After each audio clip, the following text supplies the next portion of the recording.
মানুষ যখন বাইরে যায় আমি যেতে পারি না, তখন আমার খুব কষ্ট হয়। 15 বছর আগে থেমে গেছে জীবন, কিন্তু থামেনি আজও লড়াই। নিজে চলতে না পারলেও বৃদ্ধ বাবা মায়ের একমাত্র ভরসা তিনি। হুইল চেয়ারে বসেই চালাচ্ছেন সংসার, আর এই কঠিন বাস্তবতায় আজ তার পরিচয়। দিনাজপুরের জামতলী নসিপুর গ্রামে জরাজীর্ণ ঘরে শামসুন নাহার শান্ত থাকেন তার বৃদ্ধ বাবা মায়ের সাথে। 4 বোন ও 1 ভাইয়ের সবারই রয়েছে আলাদা সংসার। সড়ক দুর্ঘটনায় থেমে যায় তার স্বাভাবিক জীবনের ছন্দ। চিকিৎসায়ও ফেরেনি হাঁটার শক্তি। শেষ পর্যন্ত হুইল চেয়ারেই হয়ে উঠেছে তার একমাত্র ভরসা।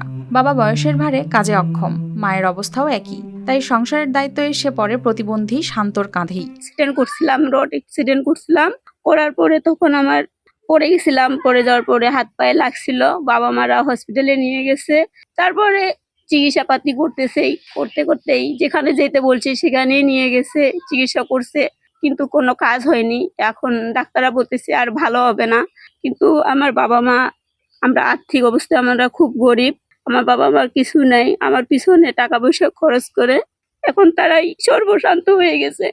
দেখতেছেন এই ঘরেই আমি থাকতাম, এই ঘরটা ঝড়ে বর্ষার দিক পড়ে গেছিল, বৃষ্টি পড়ে পরে বাবা মা আর আমি এক ঘরেই আমরা সবাই এখন থাকি। আর আমি একটু ছোটখাটো দোকান করি, ওই যে সামনে দোকান, ওই দোকানটাই দিয়ে এখন আমাদের কোন রকম চলে। আমার বাবা কিছু কাজকর্ম করতে পারে না, তেমন বৃদ্ধ হয়ে গেছে।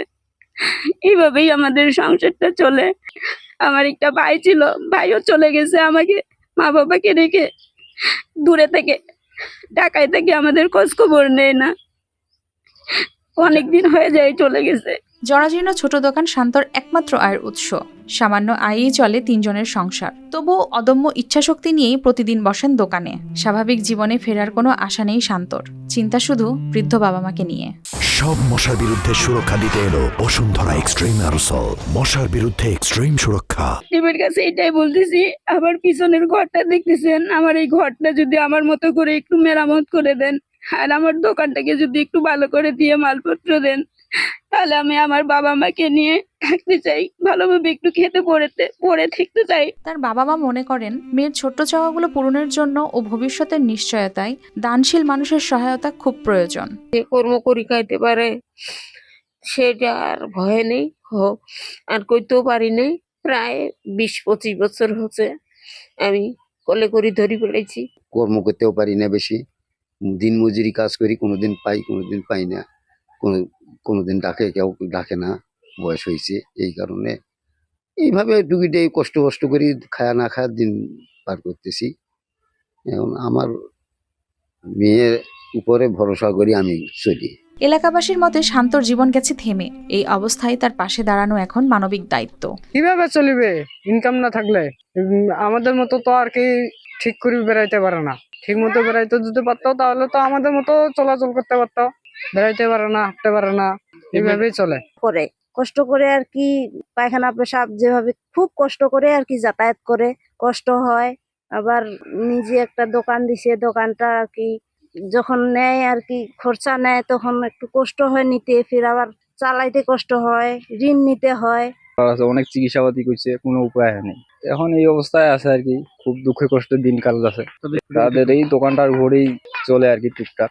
আর এক বড় ভাই আছে, না ছোট ভাই আছে, সেটা তো ঢাকায় থাকে, তারাও দেখে না। আর আমার নানা তো বয়স্ক মানুষ, তাকেও তো কাজে ঠিক মতন নেন।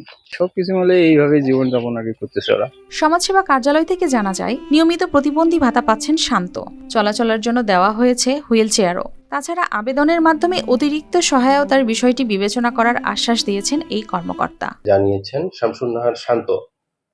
তার বিষয়ে আমরা খোঁজখবর ইতিমধ্যে নিয়েছি এবং তিনি আমাদের সমাজসেবা অধিদপ্তরের যে সামাজিক নিরাপত্তা কর্মসূচি রয়েছে প্রতিবন্ধী ভাতা, সেই ভাতার আওতায় তিনি ইতিমধ্যে আসছেন এবং তার প্রতিবন্ধী সুবর্ণ নাগরিক কার্ডও রয়েছে। তিনি ভাতা পাচ্ছেন এবং তাকে প্রতিবন্ধী ব্যক্তি হিসেবে তাকে একটি হুইল চেয়ারও দেওয়া আছে, সেটা তিনি ব্যবহার করছেন। এর বাইরেও যদি তার অন্য কোনো সহযোগিতার প্রয়োজন হয় তিনি সেটা আবেদন করলে অবশ্যই আমরা কর্তৃপক্ষের সাথে এটা কথা বলবো এবং তাকে আরো কি ধরনের সুযোগ সুবিধা দিয়ে সহায়তা করা যায় সেটা আমরা বিবেচনা করব। ছোট্ট চাওয়াগুলো পূরণ হলে হয়তো একটু স্বস্তির জীবন পেতে পারে Shamsun Nahar Shanta. News desk, RTV।